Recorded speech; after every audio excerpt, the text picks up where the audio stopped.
뭐 각국 중앙은행에서 암호화폐 발행이 좀 가속화되고 있다는데 저는 사실 이게 어떤 개념인지도 사실 잘 모르겠어요. 중앙은행에서 발행된 암호화폐? 네. 그 이제 우리 보통 이제 중앙은행이 어떤 발권력을 가지고 있다 그럽니다. 이제 네. 그쵸 이제 그 화폐를 발행할 수 있는 권리. 그래서 보시면은 우리 화폐를 보면은 그쵸 뱅크 오브 코리아, 한국은행권이라고 써 있죠. 맞아요. 그래서 이제 그게 이제 우리 그 중앙은행이 갖고 있는 고유의 권한. 그 다음에 이제 중앙은행이 왜 또 이제 발권력을 가지고 있냐면은 그 통화 정책을 통해서 그 인플레이션. 그러니까 중앙은행의 가장 큰 기능 중에 하나가 그 이제 통화 조절을 통한 인플레이션 정책입니다. 네. 그래서 우리가 보통 알고 있는 뭐 아마 우리 시청자분 많이 다 알고 계시겠지만은 우리 크게 이제 세 가지가 있죠. 첫째는 이제 그 국채 같은 거를 갖다가 시장에 매각함으로 해서 또는 매입함으로 해서 그 이제 통화를 조절하는 기능이 있고, 그 다음에 이제 그 아시겠지만 한국은행이 또 은행의 은행입니다. 그래서 이제 그 일정한 그 예금에 대해서 한국은행에 이제 또 그 예금을 또 우리가 예치를 하게 돼 있죠. 그 다음에 그거를 우리가 보통 이제 그 저기 뭐야 그 뭐라 그러죠? 제가 갑자기 안 나는데 어쨌든 그 이제 지불 준비율, 네네네. 그 다음에 이제 재할인율 이렇게 이제 세 가지 통해서 하는데, 특히 이제 최근에 이제 그 중앙은행들이 뭐 아시겠지만 일단은 암호화폐에 대해서 다 부정적이지 않습니까? 네. 근데 이제 그 중앙은행 입장에서는 이제 암호화폐에 대한 어떤 장점이 있어요. 네. 첫째는 우선은 이제 그 암호화폐를 중앙은행이 발행을 하게 되면은 일단은 이제 발행비, 그 다음에 유통비가 아주 획기적으로 절감이 되겠죠. 두 번째로는 우리 이제 지급 결제할 때, 그렇죠? 이게 암호화폐, 그러니까 뭐 일단은 중앙은행들은 아마 암호화폐를 갖다가 디지털 화폐라고 아마 규정을 지을 겁니다. 네. 네, 디지털화된 화폐. 이제 화폐가 디지털화됨으로 해서 어떤 이제 지급 결제의 어떤 편리성. 그 다음에 이제 세 번째가 이제 어떤 이제 경제의 어떤 편리성. 그렇죠? 이게 이제 그 일반 우리가 뭐 동전이나 지폐가 아닌 그 어떤 디지털화된 화폐이기 때문에 또 편리성, 그 다음에 어떤 투명성, 그렇죠? 네. 네 번째가 이제 제가 보기에는 그 어떤 이제 뭐 탈세라든가, 네. 그 다음에 이제 자금 세탁 방지할 수 있다. 마지막으로 제가 보기엔 가장 중요한 게 이제 어떤 효율적인 통화 정책 수단을 쓸 수 있다. 통화 조절이 가능하다. 이렇게 이런 장점이 있기 때문에 암호화폐가 뭐 겉으로는 이제 우리 지금 현재 일반화된 암호화폐에 대해서 반대를 하지만 내심 이제 중앙화된 화폐에서는 굉장히 선호한다. 이렇게 보입니다. 제가 보기에는. 그래도 이제 시도라는 생각도 저는 많이 들어요. 그러니까 이게 그 시도라는 게 어떤 의미냐면 국가에서 암호화폐를 발행한다는 게 사실 아직까지는 어떤 의미인지 또 어떤 효과를 줄 수 있는지는 명확하지 않은 상태인데 왜 지금 이걸 발행을 시도할까 이런 의문도 들거든요. 뭐 내심 이제 보면은 이제 그동안에 이제 뭐 반대 아닌 반대를 하고 이건 아니다 싶었는데 그 장점, 우리 이제 암호화폐가 갖고 있는 장점, 특히 이제 제가 보기에 암호화폐 자체라기보다는 그 암호화폐를 구현하기 위한 블록체인 기술, 그 중에 중요한 게 두 가지가 있습니다. 첫째로는 일단은 이제 보안성, 두 번째로는 특히 이제 디지털 화폐의 가장 큰 단점이 이중 지불 문제. 그래서 이 그 블록체인 기술로 구현한 암호화폐의 가장 중요한 점 두 가지, 일단은 그 보안, 네. 그 다음에 이제 이중 지불 문제를 획기적으로 개선한 거기 때문에 그 개선에 따른 어떤 암호화폐의 장점이 너무 큰 거예요. 그래서 이제 아까 제가 말씀드렸던 어떤 그 5가지 어떤 장점들 때문에 아마 그 중앙은행들이 좀 적극적으로 나서지 않을까. 네. 그러면 영국의 로얄민트 골드는 네. 화폐라고 보는 게 맞는 건가요? 암호화폐죠. 그 기반에 만들어졌으니까. 그렇죠. 네네. 근데 이제 뭐 지금은 이제 계약이 끊어졌다고 하는데 뭐 테더처럼 달러하고 달러를 1대1로 매칭해주는 이런 기반을 깔고 이제 코인이 만들어진 것처럼. 저는 이제 제가 이제 약간 좀 다른 시각을 가지고 있는데요. 네. 이제 우리 보통 이제 그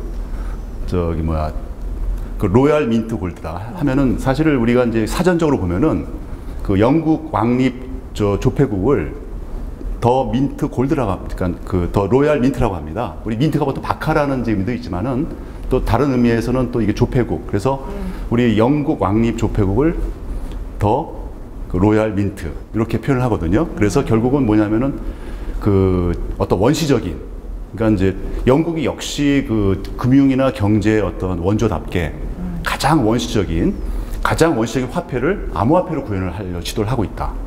아시겠지만은 우리 화폐의 역사를 보면은 네. 그 처음에는 이제 각자가 작업자족하다가 그 다음에 작업자는 각자가 모여서 물물 교환을 했죠. 네. 그것도 불편하니까 시장이 생겨서 물매를 하는데 그것도 불편하니까 우리 이제 물건 화폐가 생겼죠. 역시 물건 화폐도 불편하지 않습니까? 뭐 조개를 한다든가. 조개도 역시 보면은 또 뭐죠? 그것도 위조, 네. 그렇죠? 이런 위험이 있지 않습니까? 그래서 누구나 인정하고 가치가 일정한 금으로 이제 그 어떤 물물 교환의 매체를 했는데 이것도 불편한 거예요. 그래서 사람들이 생각해낸 게 이제 금을 맡기고 금 보관증. 그러니까 금 보관증이 이제 일종의 어떤 화폐 역할을 했고, 아시겠지만은 아마 금 보관증, 그러니까 금을 보관하고 있는 곳이 오늘날의 은행이 된 거고요. 네. 그래서 아마 이제 지금 뭐 우리 이제 그 로얄 민트 골드는 그 어떻게 발행이 되냐면은 일단은 한 개의 그 로얄 민트 골드는 1g의 금입니다. 그래서 그 로얄 민트 골드가 발행이 될 때마다 블록체인에다가 기록을 하고 그 로얄 민트 골드를 보유하고 있는 사람들은 그 블록체인에 자기의 소유권이 표시가 되고 그럼 그 금은 우리 이제 그 왕립 그 이제 영국의 왕립 조폐국에서 갖고 있는 금을 기반하기 때문에 우리 옛날에 보면 우리 브레튼 우드 체제 네. 그 이제 금태환 그 아주 뭐 원초적인 그 금본위 제도 그래서 제가 봤을 때 상당히 좀 세련됐고 제가 보기에는 굉장히 네. 델리케이트해요 이게 네. 그 아주 원초적인 그 화폐를 갖다가 그 암호화폐를 구현을 했다. 멋있습니다. 근데 이게 암호화폐 같은 경우는 사실 변동성이 큰 자산이라고도 알려져 있는데, 근데 금의 경우는 사실 안전자산으로 보지 않습니까? 그럼 이렇게 되면은 로얄 민트 골드는 안전자산이라고 볼 수 있는 건가요? 타화폐보다는 안전하게 보이겠죠. 네, 근데 저는 이제 조금 이게 현실적으로 어느 정도의 파급력을 가질지는 약간 의문인데, 왜냐하면 이게 그 모든 암호화폐가 그런 건 아니고 이제 그 정책에 따라 다르겠지만 일단 이것도 제한적일 수밖에 없죠. 무제한으로 코인을 발행할 수는 없을 테고. 그렇죠. 그렇다 그러면 또 하나 이 금 기준으로 이 화폐의 가치가 매겨진다고 하면 뭐 예를 들어서 비트코인이 뭐 1억이 된다고 했을 때에도 1사토시를 쓰면 1,000원이니까 이제 이런 식의 계산들을 할 수 있단 말이죠. 그러니까 단위를 낮추고 쓸 수가 있는데 이게 금본위로 딱 가서 묶여버리면 얘를 0.1 로얄 민트 골드로 하든 0.01이든 아니면 뭐 10만 분의 1을 하든 이런 단위를 쓰는 게 의미가 없다는 거죠. 결국은 제한된 수량일 수밖에 없을 테고. 그래서 그럼 이걸 왜 만들지라고 생각을 해보면 이제 그런 건 있는 것 같아요. 그럴 수는 있을 것 같아요. 그러니까 지금 유럽에 있는 나라들의 경제 공동체 단위에서 얘기가 나오고 있는 건 유로를 쓰지 않는 나라들 또는 유로를 쓰지 않는 나라들과 유로를 쓰는 나라와 또 그 이외의 나라들과의 거래에서 이 환율 때문에 스스로가 이 스위프트 하는데도 그렇고 많이 들어가니까 그냥 우리끼리 코인 만들어서 우리끼리 무역할 때는 이걸로 쓰자. 그러면 이제 환율에 대한 비용이 안 나가니까. 근데 영국은 탈퇴했잖아요. 그러니까 탈퇴하고 나니까 자기네들 돈을 다른 데서 쓸 데가 안 되니까 그러면 우리가 암호화폐를 만들 테니까 이걸로 너희들 거래를 한다. 뭐 이런 생각인 건지. 뭐 그렇다면 또 뭐 근데 그렇게 하기에는 또 금본위로 묶여 있으니까 화폐 수량에 한계가 있을 것이고. 그렇죠. 그러면 예전에 금본위로 달러를 만들어서 달러 기준으로 기tok 통화를 하고 전 세계가 달러 기준으로 환율을 매겼다가 감당이 안 되니까 금을 떼고 이제 달러 중심으로 모든 게 박혀 있는 것처럼 결국은 그렇게 가려고 하는 건지 뭐 이제 이런저런 상상을 해볼 수 있는 것 같아요. 이게 뭐가 맞다 틀리다의 문제는 아닌 것 같고. 아닌 것 같고. 그러면은 스웨덴도 이 크로나 이게 뭐예요? 뭐 이제 이 크로나가 네. 정확하게 블록체인 기반화에 발행을 한다 안 한다는 아직은 제가 봤을 때는 확실치는 않습니다. 그 이제 이 크로나를 갖다가 이제 그 계획을 발표를 했을 때는 이제 스웨덴의 어떤 이제 경제의 어떤 독특한 면, 일단 스웨덴은 뭐 현금을 거의 사용하지 않는다 그러더라고요. 그러니까 이제 그 스웨덴이 보면은 전체 그 GDP에서 차지하는 이제 그 현금 통화 비율이 네. 유통 비율이 뭐 2%가 채 안 된다 그러니까 대단한 거죠. 그리고 지금도 뭐 디지털 앱을 통한 결제가 뭐 50% 이상 된다고 스웨덴이. 그러다 보니까 이제는 굳이 쓰지도 않는 그 화폐 뭐 지폐나 그 동전을 뭐 발행할 필요가 없어도 충분히 이제 그 일반 국민들이 이제 불편하지 않으니까. 그래서 제 생각에는 이제 뭐 모르겠습니다. 어쨌든 이제 뭐 그 스웨덴 정부가 이 크로나라는 발행할 때는 분명히 이제 중앙화된 그 암호화폐일 거고요. 만일 블록체인 기반이라면은 만약 그런 게 아니라면은 뭐 여러 가지 뭐 나름대로 이제 거기 인구도 많은 나라가 아니니까. 네. 네, 그래서 뭐 디지털 화폐와 일반적인 굳이 뭐 암호화폐가 아니래도 그래서 그건 한번 우리가 지켜봐야 될 것 같습니다. 그 기존에 쓰던 화폐가 기존에 이제 사용하던 화폐가 실질적으로 효용이 없으니까 이거 코인으로 이제 바꾼다는 예, 말씀이시군요. 그렇죠.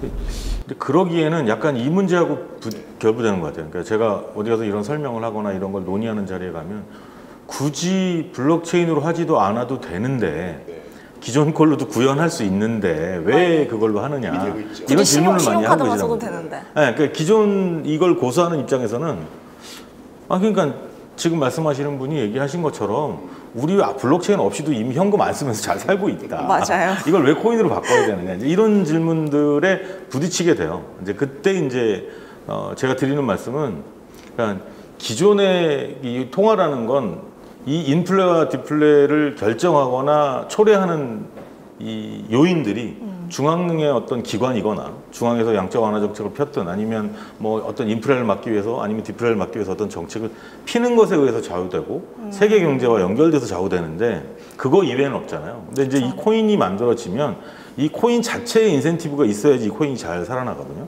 그러니까 인센티브라는 게 코인을 산 사람한테 동기부여가 돼서 이게 투자 가치가 있게끔 해서 만들어줄 수 있는 잠재적 가치도 필요하지만 코인 자체가 그 생태계 안에서 잘 성장할 수 있는 인센티브도 중요하거든요.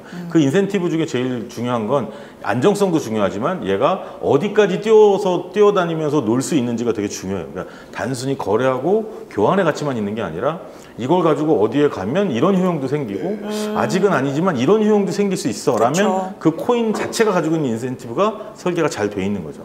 이제 그렇다고 보면 스페인에서 지금 이제 크로나라는 걸 만들어서 만약에 보편화된다고 하면 그 코인이 가지고 있을 수 있는 잠재적 가치는 기존에 쓰여진 화폐하고는 좀 다른 영역에서 생길 수 있지 않을까. 그렇다고 보면 같이 있을 수 있죠. 전환하는 게. 그러면은 한국은행표 암호화폐도 나올 수 있는 건가요? 뭐 이제 그동안 많이 보셨겠지만 일단은 이제 한국은행은 이제 그 최근에 네. 그 이제 가상화폐 및 그 중앙은행 디지털 화폐 공동연구 태스크포스라는 걸 만들었습니다. 네. 근데 그 태스크포스 이름을 잘 보시면은 한국은행이 엄격히 분리해놨어요. 가상화폐와 중앙은행 디지털 화폐. 예. 무슨 뜻이죠? 그러니까 이제 그 여전히 이제 그 이제 가상화폐와 그 중앙은행이 발행하는 화폐는 완전히 다르다. 틀리다. 네. 그 다음에 이제 우리 뭐 한국은행 총재께서도 이제 누누이 뭐 암호화폐에 대해서 굉장히 부정적이다. 그렇죠? 법정 화폐가 될 수 없다라고 했기 때문에 그 이제 그 뭐 가까운 장래에 뭐 우리 소위 말하는 우리 암호화폐, 그러니까 한국은행발 암호화폐가 나올 가능성은 많지 않다. 왜? 지금도 아까 말씀드렸지만은 어차피 중앙은행의 정책 중에 저 여러 가지가 있지만은 그 중에 이제 어떤 이제 통화 조절을 통한 그 어떤 인플레이션 조절, 그 다음에 이제 그 어떤 통제.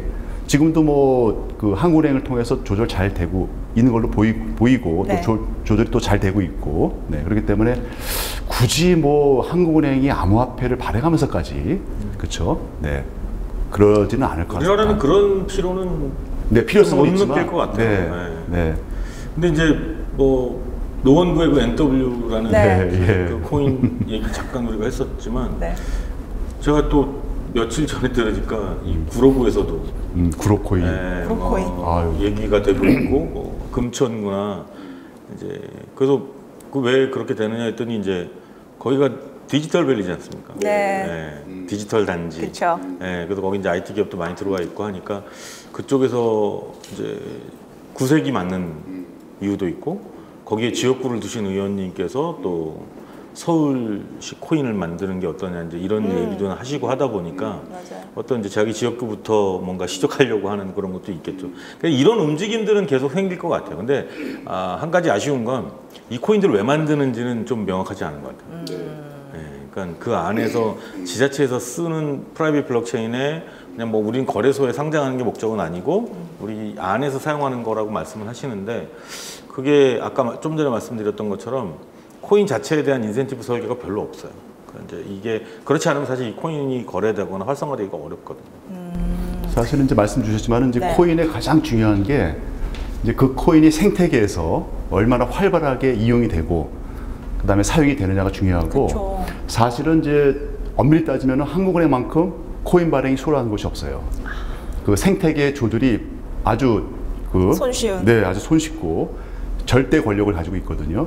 뭐 우리 이제 그 시중은행 통에 이 그 암호화폐를 통해서 어떤 오더를 내리면은 네. 조절을 하면은 그거를 거스를 수가 없거든요. 네. 이미 법으로 다 돼 있기 때문에. 그래서 아마 이제 그 뭐 가까운 장래에 이제 그 어떤 이제 뭐 우리가 생각하는 그런 일반화된 암호화폐는 발행할 그런 거는 이제 가능성은 많지는 않지만 그 기존의 어떤 이제 은행의 은행으로서의 어떤 기능을 할 수 있는 암호화폐 정도는 뭐 나올 수 있지 않을까. 네. 네. 장점이 워낙 많기 때문에 네. 그렇게 보고 있습니다. 네, 오늘 뭐 각국 중앙은행의 암호화폐 발행 가속화에 대해서 얘기를 좀 나눠봤는데 정리 멘트 한마디씩 부탁드리겠습니다. 예, 어차피 지금 뭐 중앙은행들, 각국의 중앙은행들도 이제 암호화폐 발행을 가속화한다고 보면은 네. 역시 우리가 이제 그 암호화폐 그 기반에 깔려 있는 블록체인 기술 이것의 어떤 이제 우월성이 나름대로 이제 입증이 되지 않았나라고 생각합니다. 저는 이 각국의 중앙은행들이 이쪽의 수단으로도 통제할 수 있는 방법이 있지 않을까라는 궁금증을 실현하기 시작했다. 이렇게 생각합니다. 네, 오늘 여기까지 두 분과 함께 얘기 나눠봤습니다.